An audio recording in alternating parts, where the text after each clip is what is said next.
Dobrodošli na promociju romana Beogradski trio, samo nekoliko dana pre premijere još jednog filma našeg autora. Goran Marković, čovek koji je proslavio srpsku kinematografiju, jugoslovensku, a u poslednje vreme i ozbiljan kandidat za ozbiljne književne nagrade. O romanu Beogradski trio večeras pored autora govore i Tihomir Stanić, glumac, gospodin Milan Lajičić, filmski i književni kritičar i Dejan Mihajlović, urednik ove knjige.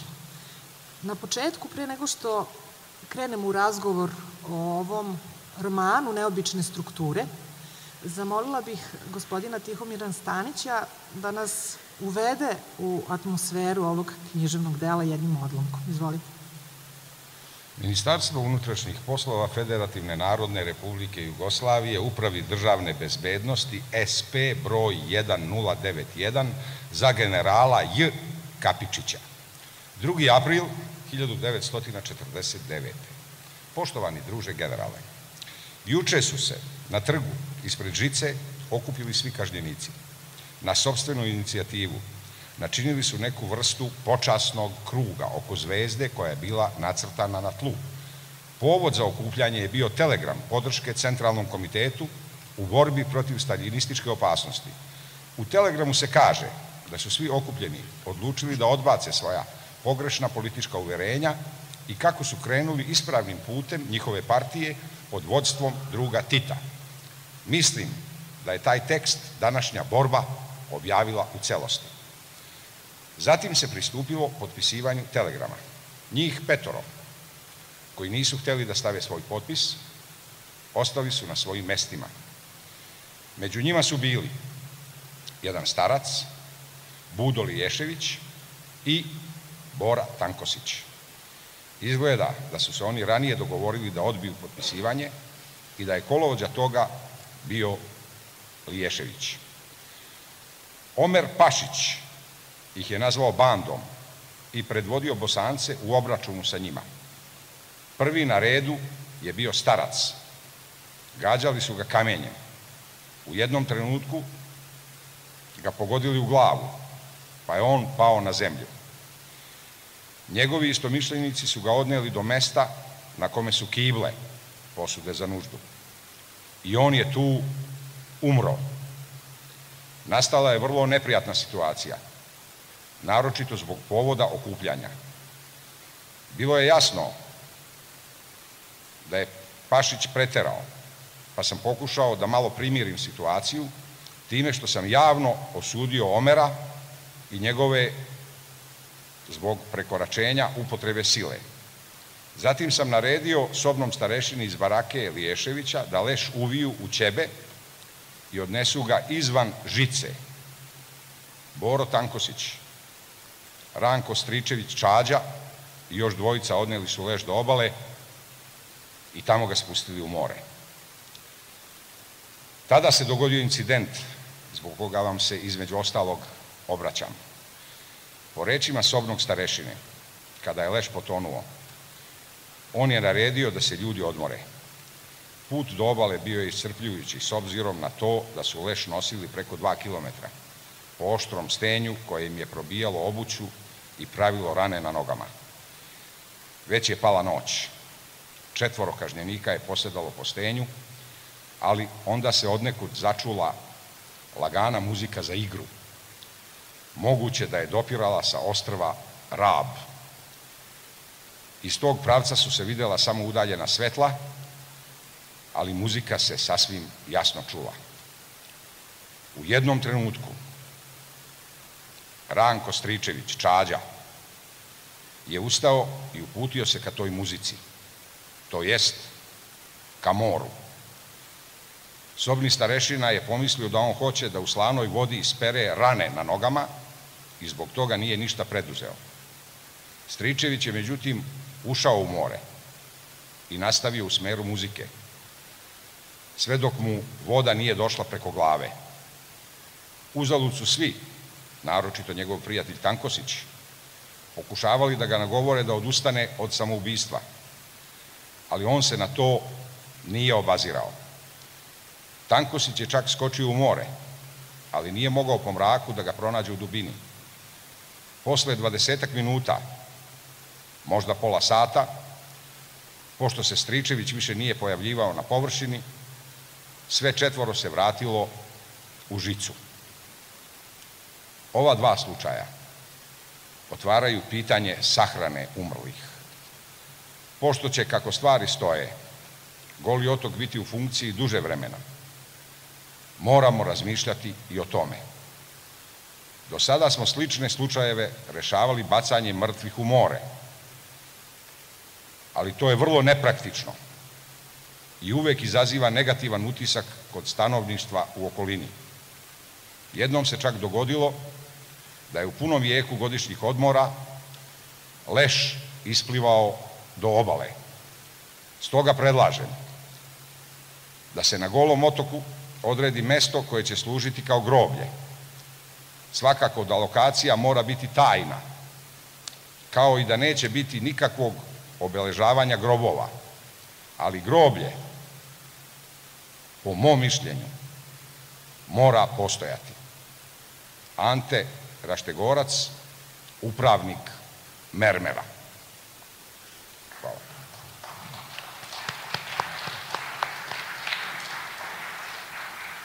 Hvala.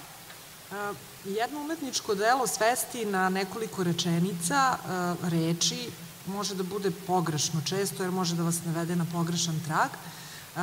Ipak, Beogradski trio, mogli bismo reći da je roman o teroru, o ljubavi, o smrti, ali ono što je nesumnjivo jeste da ovaj roman predstavlja značajan iskorak u srpskoj književnosti, jedan kolaž, mozaik, reklo bi se, različite istorijske građe. Dakle, osoben po svojoj strukturi, nešto što je iznenadilo i našeg urednika Dejana Mihajlovića. Da, dobroveče svima pre svega.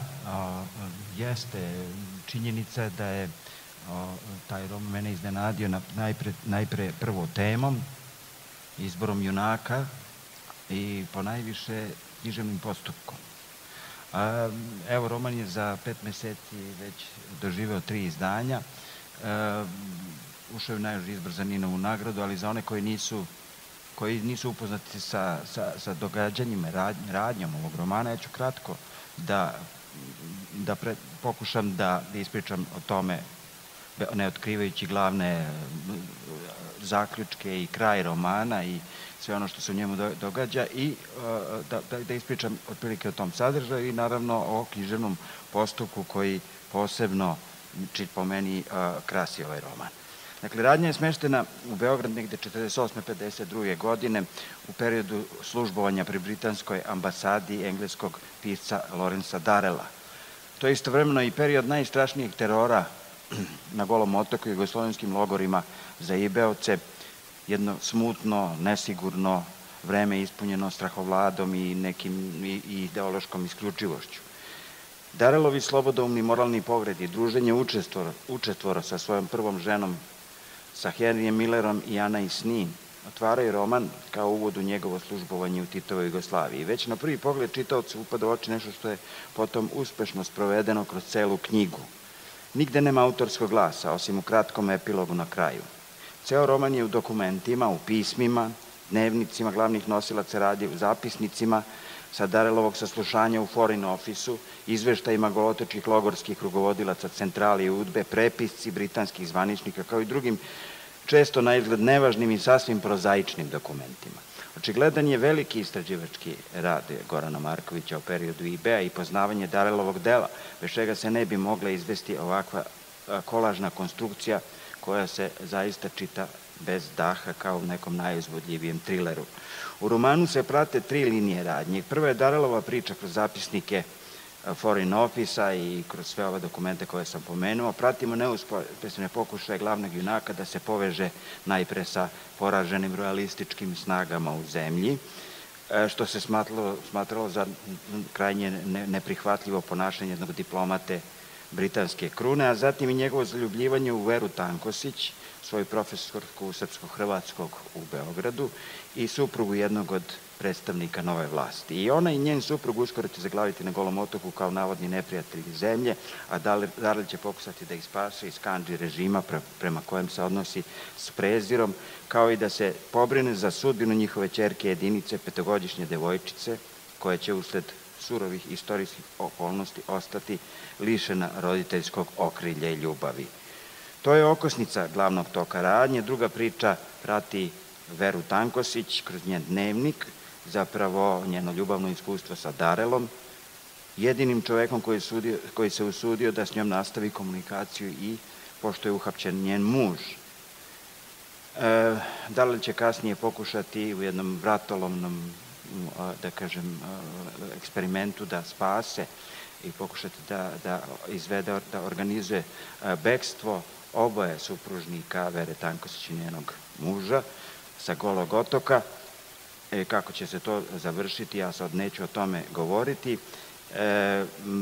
Najzad, još jedna linija vrlo važna, odnosi se naravno na logore za izbegli, za ibeoce, o čemu smo ovdje sad malo čas čuli jedan odlomak, utoliko osobena što se ovaj logor kao i jugoslovenska stvarnost i mnogi akteri onoga vremena prate očima jednog stranca.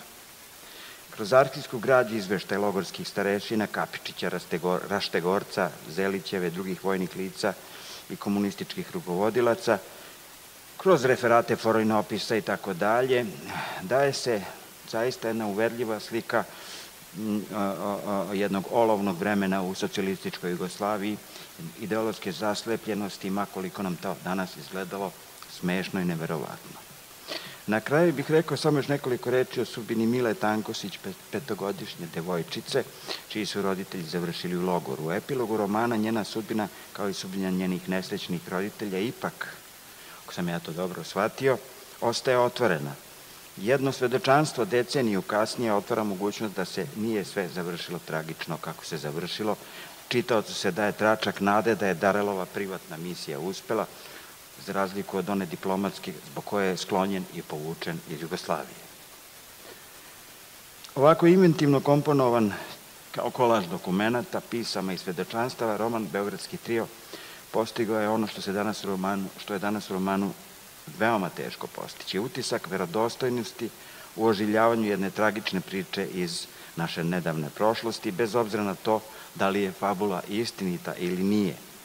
Da li je u pitanju ljubavni roman, triler ili istorijska travestija, odlučit će čitaoci i kritičari, ali nama je da konstatujemo da je u ovom književnom ostvarenju svoje ideje, u literarnom postupku i umeću da se svi konci radnje uspešno izvedu do kraja, filmski stvaralac Goran Marković, usuđujem se da kažem, uspeo bolje nego mnogi naši savremeni pisci. Hvala.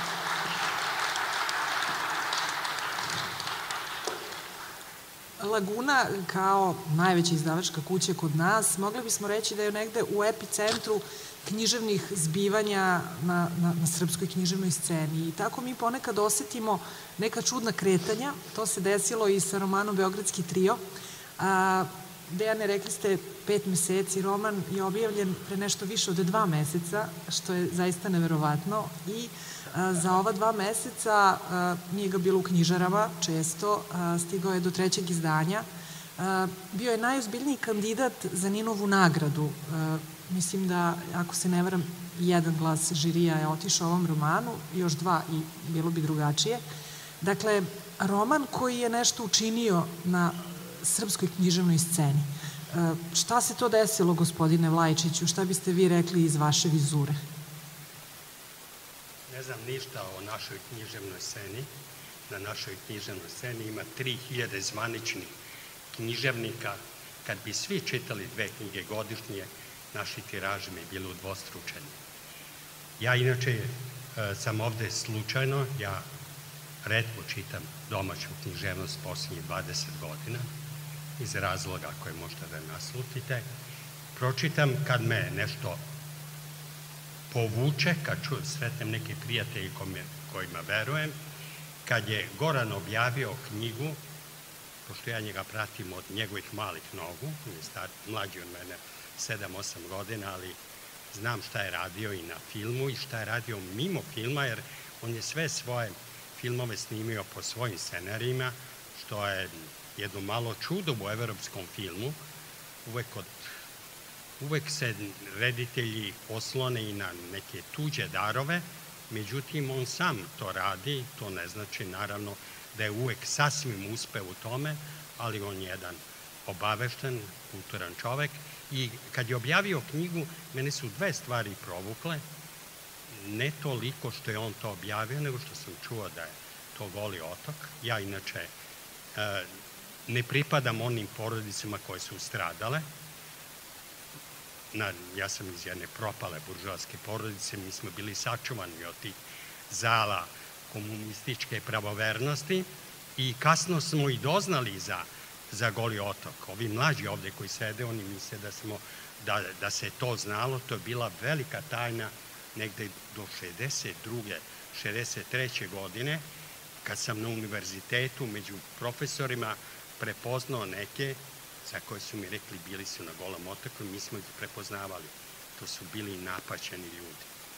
I sve dok Tito nije umro, niko nije pomenuo Goli otok. Dobrica Ćosić, koji je jedini od pisaca zvaničnih bio na Golom otoku 51. tek 89. u knjizi mog prijatelja Slave Đukića, čovek u vremenu, on je priznao da je bio na Golom otoku, da je teo da vidi šta se tamo događa. Njega lekar Ranković, to se doznalo iz drugih izvora, poslao da napiše knjigu o prevaspitavanju. On je tamo zatekao užas, ali on je čutao do 89. godine. I tad je priznao to. Prema tome, to je bila velika tajna. 80. godina Slovenac Branko Hofman je prve načeo tu temu. Pre toga Dragoslav Mihajlović u drami Kad su cvetale tikve, gde se ne pominje Goli otok, ali gde od prvog trenutka kad se pojavi Ljubiša Jovanović sa beretkom, ja pamtim taj dan, to je bio 19. septembar 69. godine, to je bila predstava kad sam ja već znao kao novinar politike da je to posljednja predstava, da je gradski komitet poludeo da će iskinuti i to na najmračniji način koji malo odražava ono što se događalo na Golom otoku. Nisu oni zabranili predstavu, nego su pritisli komuniste u Jugoslovenskom dramskom pozorištu. Izvinjam se što ide malo široko, hoću da naglasim dramatičnost ove teme i to da je to bila velika tajna. Pritisli su tako da ljudi nisu hteli da se odreknu tog umetničkog dela, neki su poklekli. Miša Janketić je u svoj ljutini otišao 6 meseci, 7 bio na selu i tek se vratio. To je velika drama bila, to je odjek toga šta se događalo, ali Goli otok se ne pominje, sem što u jednom trenutku Ljubiša kaže pukovniku koga je Ljuba Tadić, bili ste gori nego Nemci. Ta rečenica presudila. I sad dolazimo do ove knjige. Ja znam da je Goran 92. godine, ja sam bio član međunarodnog žirija na jednom dobrom festivalu u Montpellieru, on je tad došao sa svojim scenarijom i taj festival, koji je odličan festival, imao je svoj fond za pomaganje novih projekata. I on je došao sa scenarijom o Golom otoku i znam da je dobio neki francuski novac, ali je pukla Jugoslavija i ništa toga nije bilo. Pitanje, ja sad se bavim pretpostavkom, šta bi od tog materijala bilo da se on nije setio Lorenza Darela? Jer Lorenz Darel je jedan fantastičan pisac, ali mi ga znamo iz one vizure kad je već izašao sa Aleksandrijskim kvartetom, ali to ide mnogo kasnije. On je došao u Beograd kao anonimni čovek, imao neka dela, bio u tom trenutku nepriznat ni u Engleskoj, bio čudan čovek. Goran na prvoj stranici napominje, i to je jedini znak da je nešto tu autentično, napominje da je čitao knjigu Gordana Baukera, to je biografija Lorenza Darela, jedno 700 stranice, izašla kod nas pre 2 godine, ne u Beogradu, u Loznici.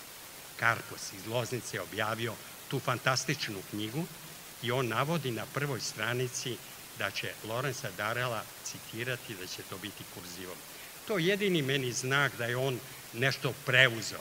Sve ostalo je, ja mislim, uglavnom stvar njegove mašte, njegovog korišćenja mogućnosti da na osnovu svojih saznanja o Golom otoku iskoristi neke likove, stvori, jer, kao što je rekao moj predgovornik, on zapravo, ova knjiga nema nikakvu narativnu liniju od početka. To je sve od fragmenata i zanimljivo, sem te prve napomene koju treba pažljivo čitati, gde Goran napominje da mašta čini svašta i da stvarnost treba uzeti u onom obliku kako je Nabokov jednom rekao, to je fantastično, mislim, to zapamtite. Ako niste dosta znali, on kaže stvarnost uvek treba pisati kad je reč o piscu po znacima navoda. Dakle, i ovde stvarnost treba uzeti po znacima navoda, pogotovo što knjigu otvara izveštaj MI6-a, to je Military Intelligence of Great Britain, to je tajna služba, ona u kojoj je služio Ian Fleming, njegov junak James Bond. Ja ne verujem da Goran lako mogao da dođe do tih arhiva, ali ako je došao, svaka mu čast.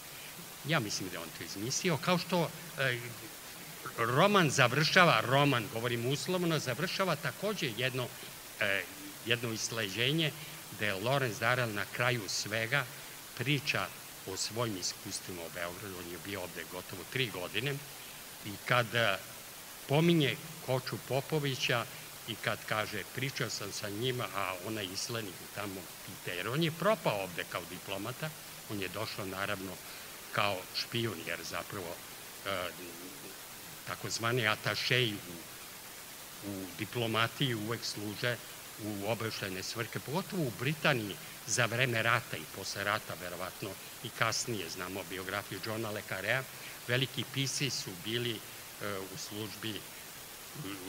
službi velike kontraobaveštajne špijunaže i to baš veliki intelektualci kao Kenneth Clark, čiji smo veliku seriju civilizacija gledali, on to nije krio, kao što ni Graham Greene nije krio da je radio za kontraobaveštenu službu i napisao nekoliko sjajnih špijunskih romana, da ne pominjem Johna le Carrea. Dakle, vraćamo se na knjigu. Knjigu otvara izveštaj MI6-a, zatvara, a onda se javljaju ti dokumenti i pošto je Goran lepo primetio da Lorenz Darel ima taj mračni period o kom je napisao jedan špijunski roman, to Goran napominje, koji se zove Beli orlovi nad Beogradom, nad Srbijom. Malo ide po Srbiji kao pecaro, što si dobro iskoristio. Taj roman nije bog zna kakav, nije on tu našao sebe, ali odražava ovu atmosferu porušenog, strašnog Beograda, pogotovo njemu, on je došao iz Argentine i upravo došao u vreme pred rezoluciju Informbiroa. I sad se je naravno javio ti tokovi. Ono što sad hoću da napomenem, dakle, svi ti dokumenti, svi ti i zapisnici, prepiska, Jovo Kapičić, ovde istorijskih ličnosti, taj Ante Raštegorac koji je bio, oni svi postoje, oni postoje kao junaci u dokumentarnom, trotonom delu Dragoslava Mihajlovića Goli otok, koji je izašao 90. godina. Dakle, ali ovde je naravno pitanje autentičnosti, što je pitanje književne strukture. Postoji ta velika melodramska linija i moram sad da upotrebim krupne reči, zašto sam ja ovde, zašto sam pristao. Goran je to fantastično uspeo da poveže, tu jednu tragičnu melodramu koja će se završiti tragično.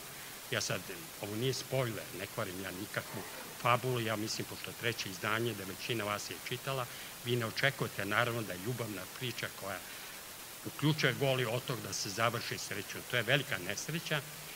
Lorenz Darel čak ovdje, čini mi se, prolazi bolje nego što prolazi u biografiji Baukerovoj.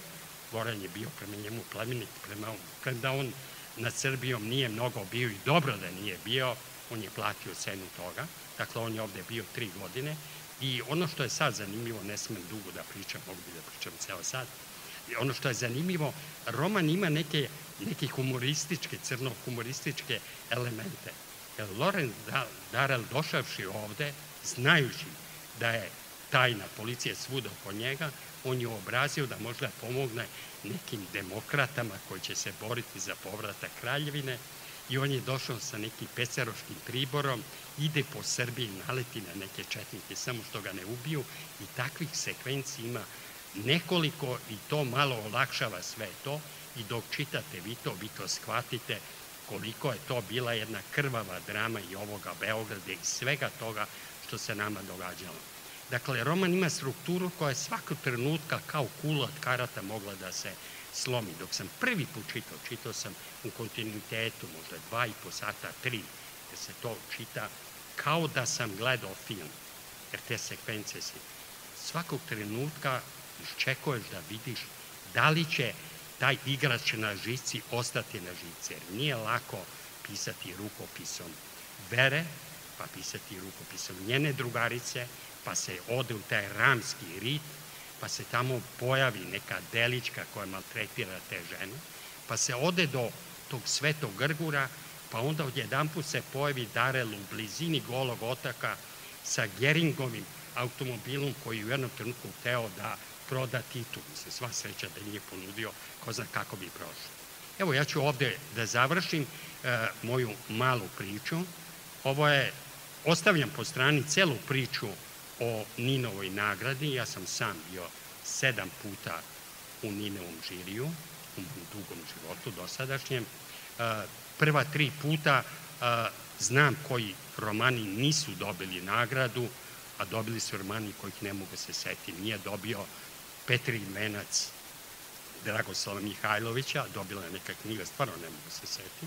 Kasnije Mika Oklop, Milan Oklopčić za California Blues, koja je imala sličnu sudbinu kao ovu, 3 izdanja u 3 meseca, 80. godine, dobila je knjiga, mogu da se setim, ali neću. Svi su sada mrtvi. I treći je Biljana Jovanović, nisam mislio naravno da Dragoslav Mihajlović i oni drugi koji su dobili nagrade. Biljana Jovanović koja je napravila knjigu Pada Avala, fantastična knjiga, sad postoji nagrada Biljana Jovanović. Ja sam jedini tadašnjem žiriju glasao za nju, odnos je bio 7:1 i dobila je tada, ovo stvarno ne mogu se setiti, prema da imam sjajnu memoriju i neću da se setim jer to ime bi me opteretilo. Dakle, to sa nagradama je tako, pogotovo što ove godine, ove ljude ja znam, to je ozbiljan svet, ali oni su pred kraj, negde 15. decembra, jer ja znam te ljude pa sam ih sretao, oni su morali za 10 dana pročitati 50 romana. Za 50 romana, po mom skromnom čitalačkom iskustvu, treba 4 meseca. To ne može ozbiljno da se čita. Ovo ne govorim da bi objašnjavao zašto je ovaj roman dobio, zašto ovaj ne. To nije mnogo bitno. Neki romani nisu dobili Ninovu nagradu, a ostali su u književnosti. Jedan od njih je prvi koji je zaslužio, to je bila Prokleta Avlije Ive Andrića. On je ostao u zapećku. Ali složit ćete se, gospodine Vlajčiću, da je u stvari vreme najbolji žiri. Ne vreme, nego publika. Vreme i publika, čitaoci na kraju pobeđuju svoj ukus. Hvala. Hvala.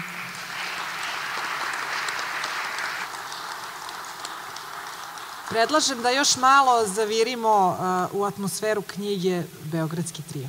Transkript AF/771. Prvi. Čitat ću prvi, drugi, treći. Tako sam smislio. Prvi.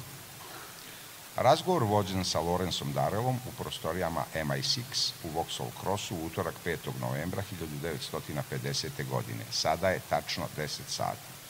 Drugi. Dobro jutro.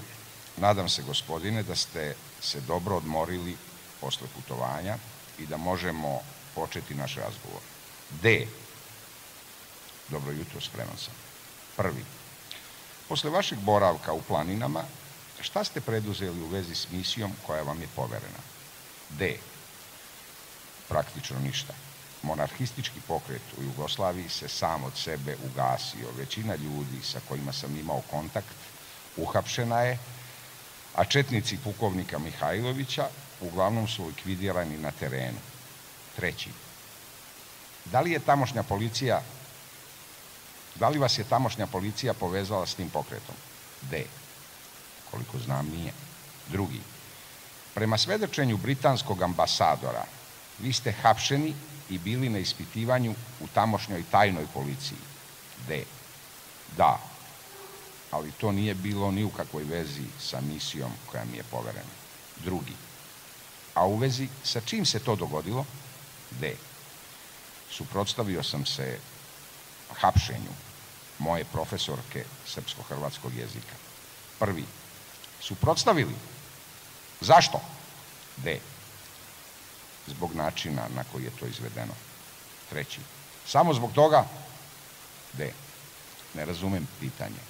Drugi, u koliko sati se hapšenje vaše profesorke odigralo? D. Ne znam. Posle ponoći. Možda oko 2. Treći, vi ste imali čas u to doba u njenom stanu? D. Nisam imao čas. Prvi, šta ste onda tražili tamo?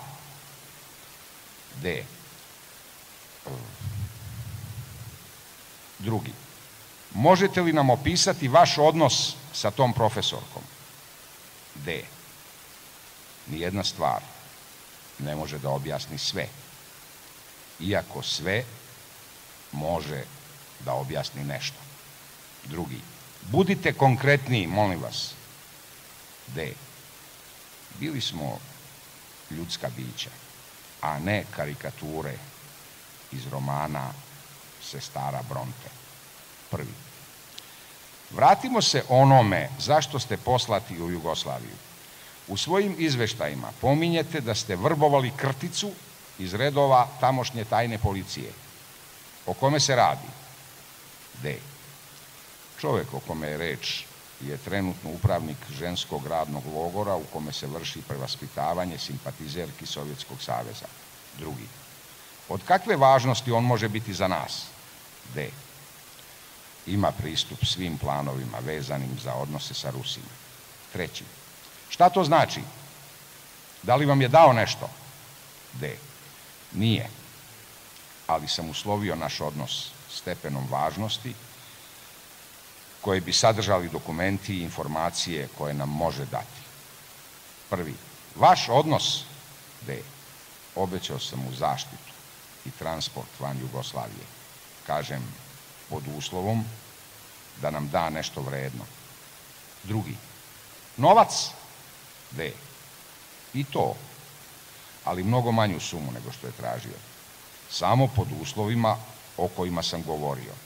Prvi, pređimo na Konstantina Popovića.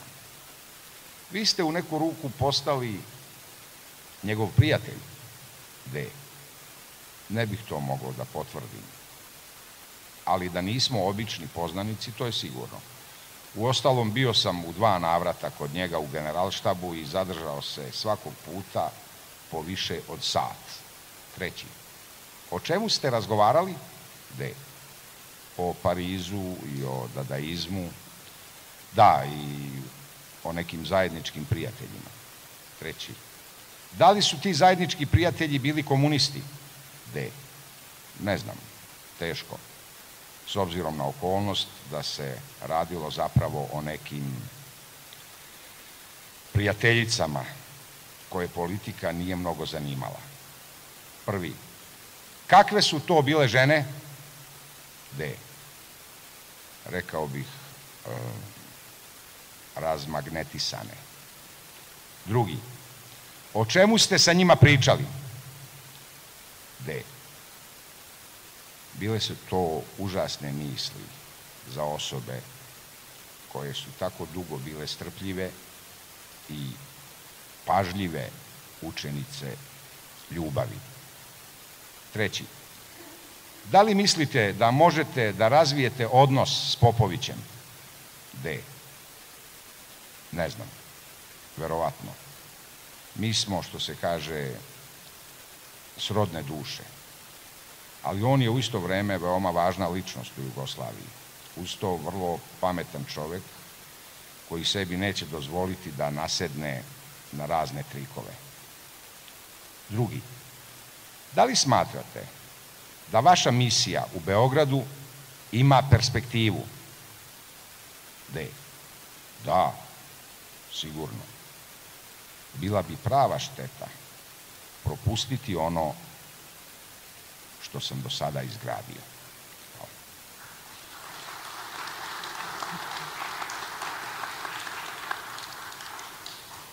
Ja ću biti slobodna i sebi dodeliti još jednu ulogu čitaoca. I moram da kažem da vaša knjiga angažuje čitaoca na jedan neobičan način. Kao što je Dejan rekao, čita se u dahu, to tako čujemo često, pa zvuči ponekad i kao kliše, ali ova knjiga vas stvarno ne pušta. Imate utisak kao da ste vi došli u posed nekih različitih transkripta, beleški, pisama, dnevnika i prosto žudite da saznate jako bitne istorijske momente o nekima. Dakle, knjiga vas obuzme i ne možete pustiti dok je ne pročitate do kraja. Hoću da vas pitam mnogo pitanja, ali evo za početak, jeste li u startu znali da će knjiga imati ovakvu formu, odnosno da neće biti naratora? To je ono što joj daje jednu neverovatnu autentičnost, jer se praktično narator oglašava na početku i na kraju. Nesvakidašnje da je roman ispričan upravo iz tih sekvenciji različitih formi. Dakle, da li ste to tako zamislili na početku? Da. Imao sam taj plan. Glavni razlog je taj što sam ja reditelj i što sam se zapravo time bavio celog života. Ja sam falsifikovao stvarnost. To je moj posao. Pred kamerom, sa glumcima. I ja sam decenijama već to radim. Ja izmišljam stvari i pravim ih takvim da izgledaju kao da su stvarni. Ja nisam čovek koji piše velike misli ili koji piše dugačke rečenice u kojima se meditira. Ja sam, moram priznati, ja sam kao reditelj celog života se zapravo plašio literarnosti i borio sam se protiv literarnosti. Uvek sam imao jednog policajca u sebi koji je rekao, ovo bi bila literatura, nemoj to na film da staviš. To nije život, to nije slično životu. Tako da sam ja imao taj, da kažemo, predispoziciju da nešto ovako uradim, ali sad ću biti, pokušat ću da budem kratak. Ja sam se ovim bavio stvarno 30 godina. Ne znam i sam zašto, kako sam upao u tu situaciju, da me to toliko obuzme. Ja sam na početku me interesovalo zašto niko nije opevao taj jako značajan istorijski događaj u već bivšoj sad Jugoslaviji. To je moguće najdramatičnija stvar koja se desila između rata i raspada Jugoslavije. A niko, Dragoslav je imao aluzije prvo na to, onda je napravio nešto što je dokumentarna hronika, ali ja sam hteo da napravimo od toga neku priču. I onda kad sam počeo da skupljam to me sve više i više obuzimalo i moram priznati da sam pao u neku vrstu tako zavisnosti od te teme. I 92. godine, Vlaja se lepo setio, tad smo pokušavali prvi put to da uradimo, tad se raspala Jugoslavija, ja sam u očajanju otišao, pomislio sam, sva ostrva su ostala u Hrvatskoj. Gde bi ja to mogao da snimim? I otišao sam, zakucao sam na vrata albanske ambasade ovde u Kneza Miloša, otvorio mi jedan tip i ja sam rekao, ja sam taj, ja bih teo s kulturnim atašeom da razgovaram, on me gleda onako sumnjičavo, onda se pojavio još jedan odrpaniji, to je bio kulturni ataše i onda je on, ja sam mu rekao, znate šta, ja bih teo da snimim film o Golom otoku, mislio sam, dobro, Albanija, to su jeftini statisti. I kod vas u vašoj zemlji, na nekom od vaših ostrva. A on je rekao, pa mi nemamo ni jedno ostrvo. Oni su zemlju koristili kao logor, celo. Ne, nisu imali stvarno ni jedno, ja sam posle pogledao na mapi, stvarno nemaju ni jedno ostrvo. Tako da, nažalost, ti 92. godine sva ostrva su ostala u Hrvatskoj, a tamo je bukto rat. Tako da sam ja to nekako ostavio po strani i onda sam mislio da je to gotovo. Onda sam 2013. se pojavio neki čovjek koji je hteo da tu temu istraži, da finansira i ja sam nastavio da istražujem ponovo i bio sam fizički, otišli smo na Goli otok i pogledao sam to kako izgleda to u stvarnosti. Međutim, taj čovjek se okrenuo i otišao bez Bogom. I ja sam drugi put odustao. I mislio sam da je s tim gotovo. Dobro, potrošio se toliko vreme, tolike emocije, toliko napora, ni za šta, ali takav je to posao.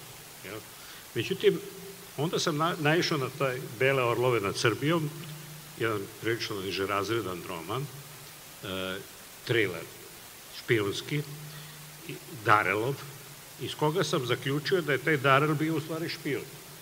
I onda sam se bacio na Darela i pomislio sam, a šta kad bi to sve bilo iz vizure nekog ko to ne razume ili koga to ne interesuje, ko je hladan prema tome i onda polako ulazi u sve to. I onda sam, istražujući Darela, utvrdio da je on u stvari bio jedan vrlo, ajde da kažemo, sumnjiv karakter, naročito u odnosima sa ženama, i onda sam rekao, to bi bila dobra transformacija da on od jednoga bon vivana, jednoga čoveka u suštini nemoralnog, kroz neko ljubavno iskustvo se preobrazi u neku drugu osobu. Eto, to bi bilo dramska nit, vrlo dobro. I onda je tu već to počelo da liči na neku literaturu.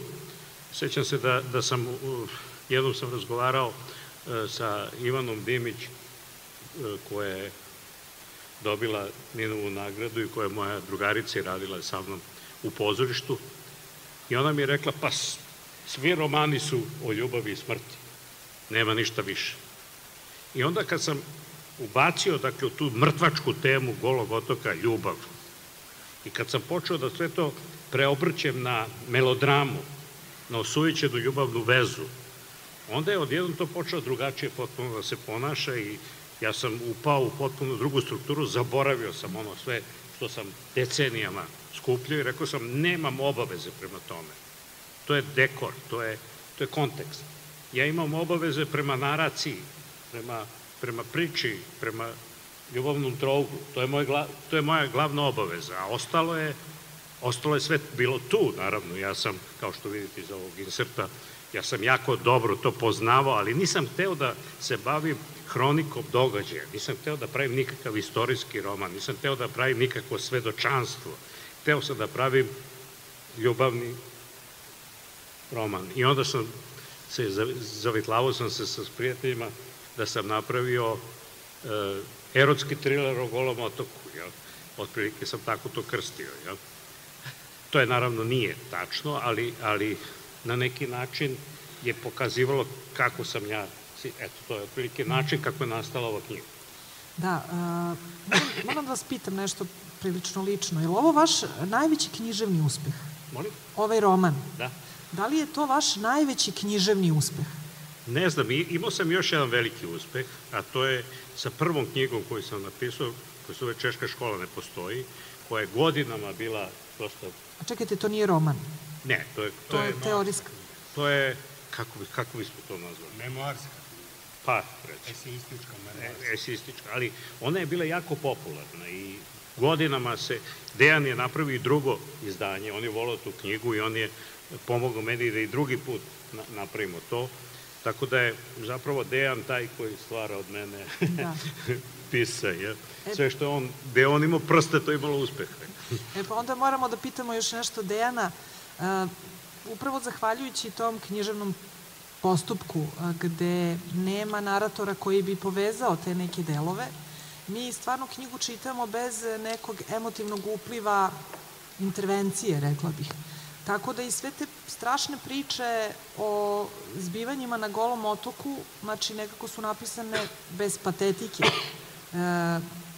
Goran Marković je nekako uspeo da ne potone u patetiku u tom smislu. Pa upravo zato što sve te događaje i na Golom otoku i sve što se događalo glavnim junacima, Veri Tankosić i na mužu i tako dalje, toj tragičnoj priči, je dato kroz ne komentar pisca, nego kroz izveštaje logorskih rukovodilaca tada o događajima, o zatvorenicima iz jedne ideološke perspektive kada oni govore jedne, a iz druge ideološke perspektive naravno kad govore o tome kad razgovaraju sa Darelom post festum naknadno o tome kako je napravio taj incident i pokušao da spasa neke zatvorenike, dakle te glavne junake u ovom romanu, Veru Kostić, njenog supruga. I to je jedna druga ideološka razlika. Znači, on prosto se čuva toga, on prosto nema mogućnosti u ovako je postavljenom romanu da daje bilo kakve komentare koji će biti emotivno obojeni. Jednostavno je to komentar jednom iz jednog ugla, drugi put i sasvim suprotnog i utoliko mislim da je to još bolje, da je to izvanredno rešenje, jer gledate jednu istu priču sagledanu iz više uglova. Mogu ja nešto da dodam? Apsolutno. Neću. Roman se ne završava zapravo ovim dijalogom u MI6-u kad se pominje Koča. Na kraju Goran ima autorski glas gde objašnjava šta je bilo posle. I pominje jednu sebi blisku ličnost, neću reći koju vi ćete čitati, koja se našla u Londonu gde je Lawrence Darrell potpisivao primerke svojih knjiga i čuo dijalog između tog. Lawrence Darrella je neko ko je bio ispred njega na srpskom jeziku i Darrell mu je dao jedan pasoš i primetio je tu u pasošu da je jedno ime, Justina. I taj čovek odlazi. To je tajna ko je to bio. To je ta završna koda. Dakle, nije priča o Golom otoku. Priča je uvek o ljudskoj sudbini. Ali šta sad hoću da kažem? Mi dodirujemo jedno veliko zlo. Nismo samo mi preskočili naš Goli otok, ne govorim da bi pravdao ikoga. To je teško napisati na tu temu. Da bi neko napravio Auschwitzu, roman, film, trebalo da prođe 30-40 godina. Pa je Alen Pakula napravio Sofijin izbor. Sofijin izbor. Fenomenalan film o Auschwitzu, o komandantu, o jednoj ženi koja mora da bira između jednog deteta i drugog. Pa nakon toga se javlja Spielberg, koji je mnogo radio, ali koji je napravio genijalan film Schindlerova lista. To je o Schindleru, koji je bio u nacističkoj Nemačkoj, je pokušao da Jevreji izvuče, da je koristi kao radnu snagu, ali je spasio i njegov spomenik je u Jerusalimu. Na kraju se pojavljuje jedan Mađar koji je pre 3 godine, Laslo Nemeš, napravio film Šaulov sin o samom Auschwitzu, o tim pećima smrti u Jevrejima iz vizure glavnog junaka, Jevrejina koji zna da će nastradati i neću reći. Dakle, vrlo teško dodirivati to zlo normalnom narativnom strukturom. Amerikanci su imali svoj Goli otok. Oni su u vreme rata, kad su se ratili sa Japancima, na zapadnoj obali Amerike bilo mnogo Japanaca i pošto su oni ratovali sa Japancima na morima, Iwo Jima i sve ono ostalo, oni su u nekoliko logora nagurali nesrećene Japance i to je bio njegov Goli otok. To se kasnije otkrilo, jedino je film u nekoliko trenutaka dotekao tu temu. Dakle, nije samo strah da se to dotakne, treba imati veštinu da se od toga ne napravi bljutava politička melodrama. Hvala.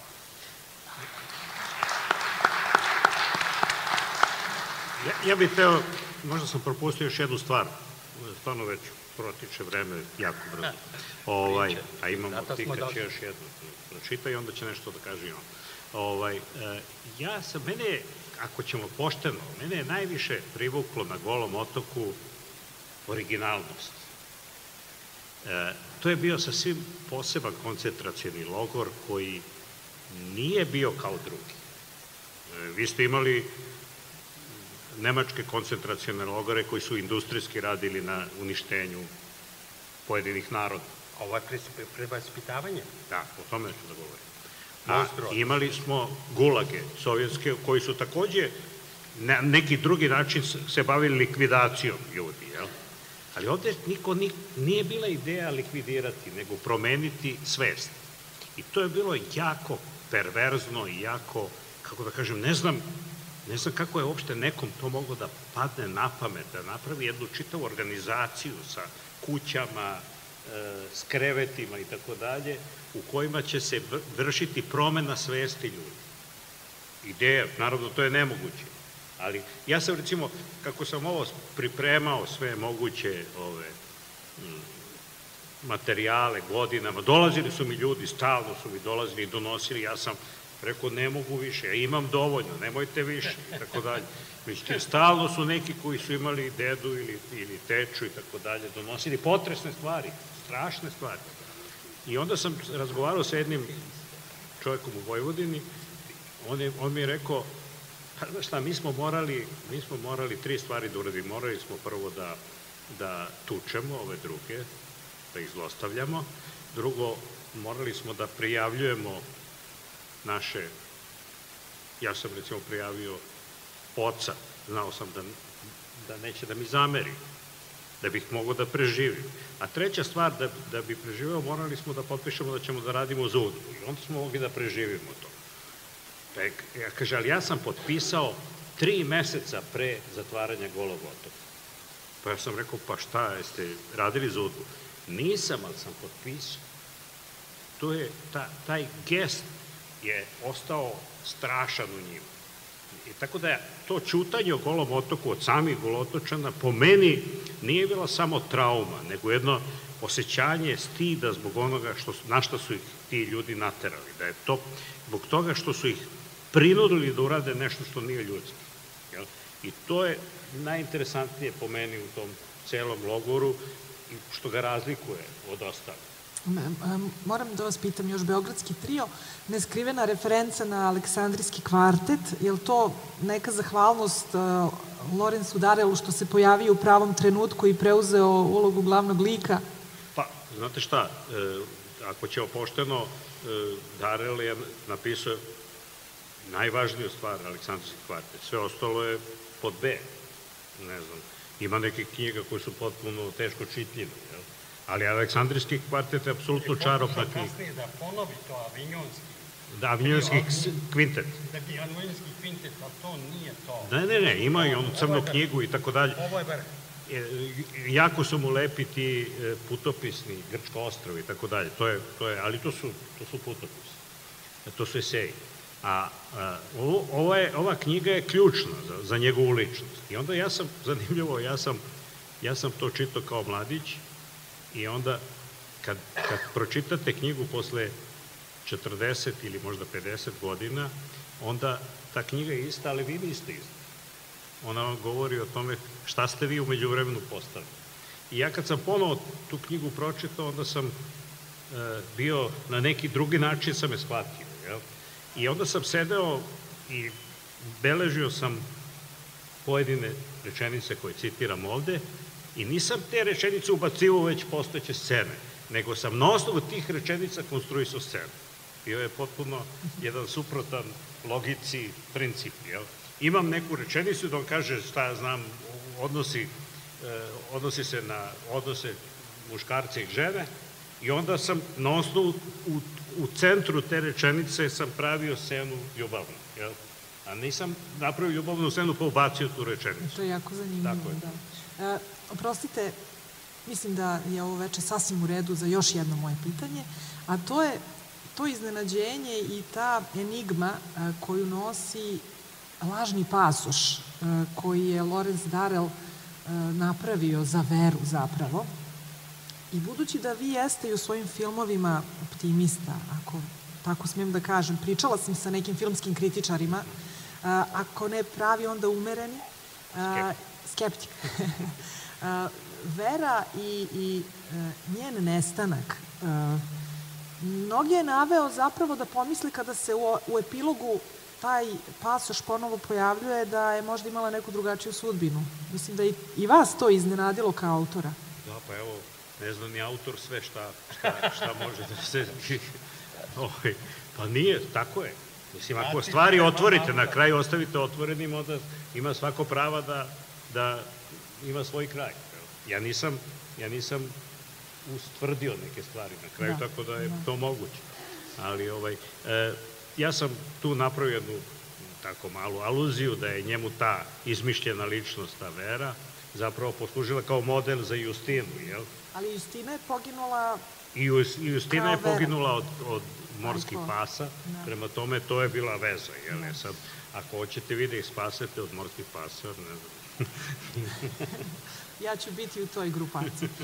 Gospodine Staniću, hoćete vi sada da nam kažete ili da nam svoj utisak o knjizi ili da pročitate prvo pa onda da kažete? Neka kaže utisak. Kažete. Ja sam pre nekoliko dana sedeo sa jednom mladom scenaristkinjom, završila je dramaturgiju, inače nešto mi pomagala da pišem i ona plače. Ja kažem, pa o čemu se radi? Kaže, pa ja sam mislila, znala sam i mi sa klase smo znali da neće nas igrati u pozorištu, pozorišta su zatvorena i tako, kaže, ali sad se snima jeftino, kaže, tehnologija je uznapredovala, mogu filmovi jeftino da se snime, mi smo mislili naše scenarije će neko da radi, ja sam mislila moj scenarij će neko da snimi neki film, a evo sve, kaže, to stoji i ništa nije snimljeno po onom što sam ja napisala. Kažem, vidi, sad ću nešto da ti ispričam.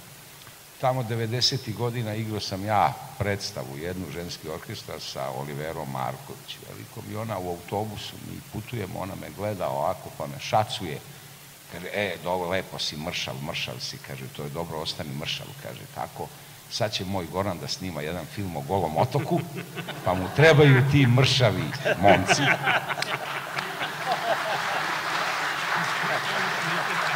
Nemoj slučajno da si se ugojio, znaš, kaže, ostani tako. Ja kažem, dobro, i sve se nadam, bit će nešto. Gorana tad nisam poznao. Kasnije smo se upoznali, snimali smo, radili, ja sam već igrao u jedno 5-6 njegovih filmova, 2 sam producirao. U vreme dok smo snimali prvi taj film Turneja, dobio sam i scenario taj u kome sam kao mlad mršav momak trebao eventualno da se pojavim. Čitao sam scenario o ovom Golom otoku. Od te turneje koju smo radili 2007. se družimo skoro svakodnevno. Bio sam svedok tu, čini mi se, kad se rodila ideja sa Darelom, pratio sam i taj njegov rad na tom ponovni rad na filmu. Znao sam da se kuva i sprema ovaj roman. Dobio sam roman, pročitao sam ga za jednu noć sam ga pročitao u dahu, brinuo sam o sudbini ovih divnih žena, onog deteta najviše, šta li će biti s njim. Iako sam sve nekako znao, ali potpuno me oduševila iznova ova priča, kao da sam prvi put čuo i za temu, i za Goli otok, i za Darela, i za bilo šta. Znači, roman me apsolutno očarao, iznenadio. I kažem ja to i na kraju devojčici, kažem, i ne brini. Evo sad ja idem da čitam na promociji tog romana, a kako stoje stvari, izgleda da ću ja igrati u tom filmu onog starca što ga odmah ubiju i bace u more.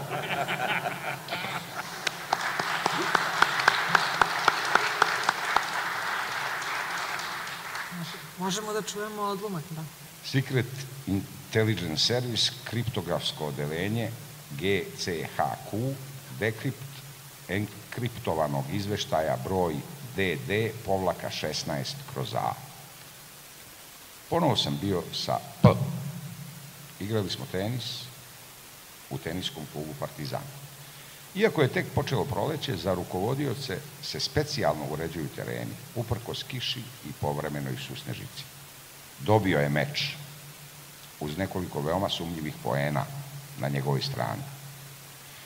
Ja sam general, moram da pobeđujem, vajkao se posle partije. Kasnije smo razgovarali u bifeu kluba. Ovog puta znao je mnogo više o koncentracionim logorima. Oni su locirani na 2 ostrva u severnom Jadranu. Goli otok je za muškarce, a Sveti Grgur za žene.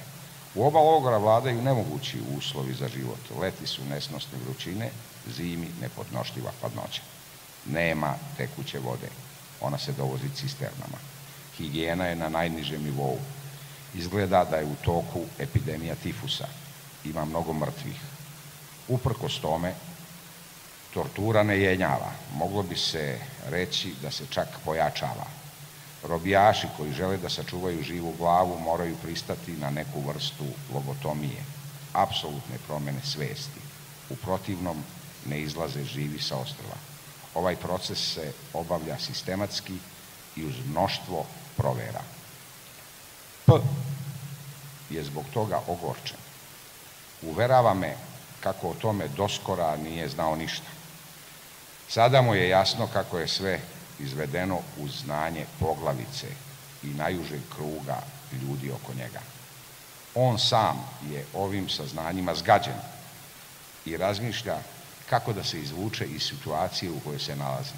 Ostavka na funkciju u generalštabu bi ga koštala mnogo, moguće i života. Zato sada radi na tome da pređe u diplomatiju. Navodno ga zbog njegove opšte kulture i znanja francuskog neki čak predlažu za ministra inostranih poslova. Meni je obećao da će, čim se vreme prolepša, organizovati posetu stranih novinara Golom otoku. Nažalost, prednost će imati oni koji rade za socijalističku, ne komunističku, štampu u Italiji i Francuskoj. Ali meni, nažalost, ne može pomoći oko dobijanja akreditiva. Otvoreno mi je kazao kako misli da sam špijun. Ja sam se pobunio, ali on mi je mirno, skoro dobronamerno rekao: svi pisci su na neki način špijuni. Oni voajerišu, posmatraju sa strane i zapisuju razne stvari. Uostalom, zar sam George Orwell nije žbir? Sreo sam ga u Španiji, bio je ranjen, ali odmah sam znao da je špijun. To je zakonito. Većina engleskih intelektualaca u mladosti je vezana za komunistički pokret, ali kasnije postaju doušnici. To je kod vas u Engleskoj normalno. Uhođenje se smatra rodoljubljem, dodao je. Ja sam se na to nasmeo i upitao ga otkud bi on mogao znati ko je u Engleskoj špijun. On mi je na to rekao: da li ste čuli za ozloglašenu listu kriptokomunista Georgea Orwella, koja je arhivirana u Foreign Office-u? Ja sam ga uveravao kako za tako nešto ne znam, na šta mi je on rekao da se malo bolje raspitam kod mojih šefova. Ali to što sam obaveštajac njemu ne smeta, kazao je. Ima potrebu da razmenjuje misli sa nekim sebi ravnim. Dosta mu je prostačina kojima je okružen. Zatim me iznenada zapitao da li varam svoju suprugu. Ja sam se čudio odakle mu to. Da li mu je inspekcija nešto natuknula na tu temu, on se nasmejao. Vidi vam se na licu da ste neverni. Jedna od zakonitosti u ljubavi je da takozvana prava osoba uvek naiđe ili prerano ili prekasno, odgovorio sam. Ostatak vremena potrošili smo na njegovo raspitivanje o tome šta radim. Ispričao sam mu zatim kako pripremam jedan veliki roman u 4 toma o iskustvima koja sam stekao tokom boravka u Egiptu. U suštini to će biti priča o ljubavi. Svaki deo će imati po jednog junaka, nominalnog nosioca priče. Ali tih 4 ljudi, 2 žene i 2 muškarca, bit će prisutno u svakoj od pojedinačnih knjiga, zapetljano u nerazmrsivo klupko strasti. Potom sam mu detaljno predstavio Aleksandriju, mesto u kome će se odvijati radnja romana. Imao sam utisak da je bio oduševljen opisom tog grada. Na kraju sam mu spomenuo kako se lomim oko naslova mog budućeg dela. On mi je rekao: 4 junaka, to je kao nekakav gudački kvartet koji nastupa u Aleksandriji. Dekript objavio W.B. u potpisu Pecaroš.